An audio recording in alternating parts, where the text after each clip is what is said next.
ধন্যবাদ আমাকে এখানে সুযোগ করে দেওয়ার জন্য।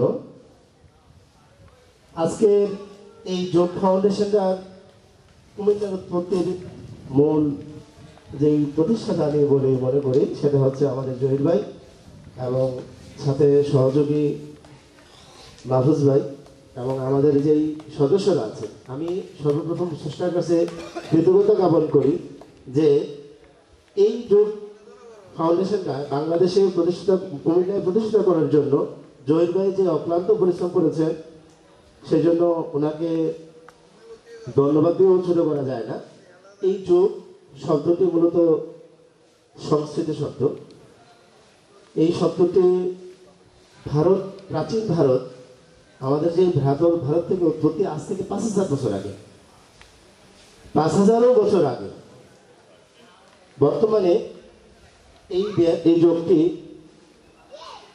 সারা বিশ্বে ইন্টারন্যাশনাল দিবস হিসেবে আজকের দিন থেকে পালিত করা হয়।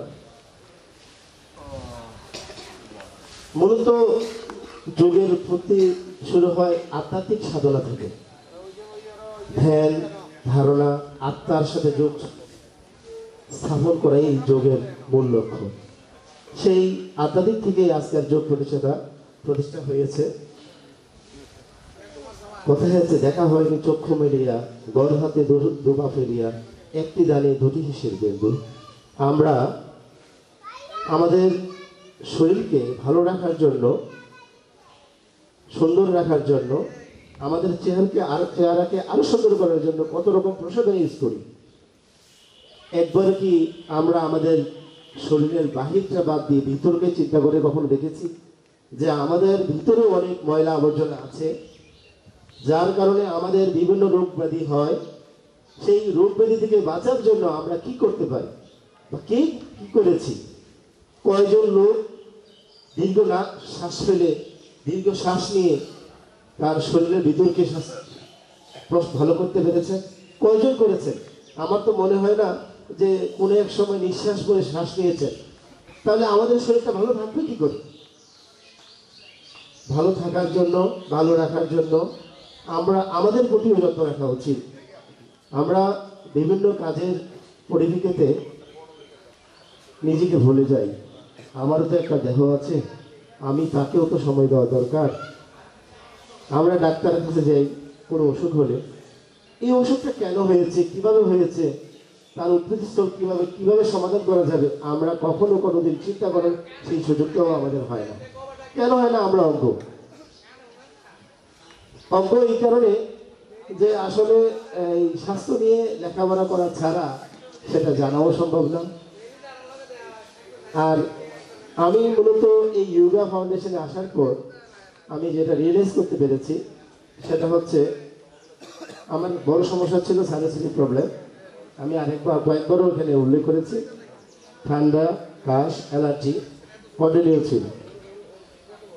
এখানে আসার পর এই রোগগুলো আমি নিরাময় করতে পেরেছি, কিন্তু দুঃখজনকভাবে আমি যখন অনিয়মিত হয়ে যাই সেগুলো আবার আমার শরীরে বাসা বাঁধে।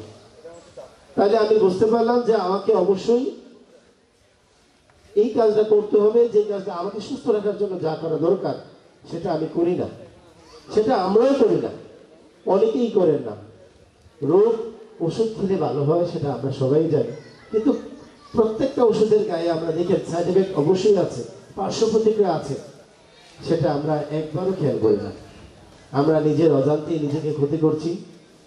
আমি উদাত্ত আহ্বান করব যে আসলে আমরা জ্ঞানের জন্য হলো বিভিন্ন সেমিনার, জ্ঞান যেখানে বিতরণ করা হয় সেখানে আমরা উপস্থিত হয়ে, হ্যাঁ, সামর্থ্য অনুযায়ী দেখা যায় কোনো অনুষ্ঠানে যোগ দিতে হইলে আমাদের কিছু অর্থ প্রয়োজন লাগে, এন্ট্রি ফি দিয়ে যেতে হয়।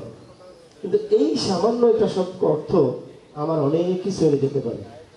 এখানে আকুপেশা বিশেষজ্ঞ ডাক্তার আকুপেশা বিশেষজ্ঞ আলমগীর আলম যখন নজরুল ইনস্টিটিউটে বলেছিল জ্বরের বিষয়ে যে জ্বর আসলে রোগ না, জ্বর এমন একটা শব্দ যেখানে একটা ভাইরাস আমার শরীরে বাসা বাঁধছে, শরীর তারা নিজস্বভাবে ক্রিয়া করে সেটাকে বাইর করার জন্য তাপ চিন্তন করে, সেই তাপের উপরে পরবর্তী জ্বরটা চলে যায়।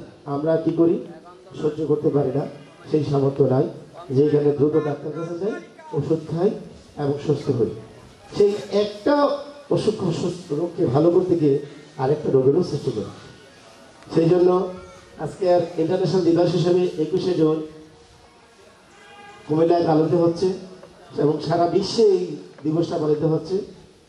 এই যোগের সাথে আত্মার যে আত্মিক ধারণা তখনকার সময় থেকে এখন আমরা এখন নিজের শরীরকে সুস্থ রাখার জন্য যেই অক্লান্ত পরিশ্রম আমাদের শাহিন ভাই এবং জহির ভাই যে করেছেন, তাদেরকে অশেষ ধন্যবাদ জানিয়ে আমি আমার এই সংক্ষিপ্ত বক্তব্য শুনলাম।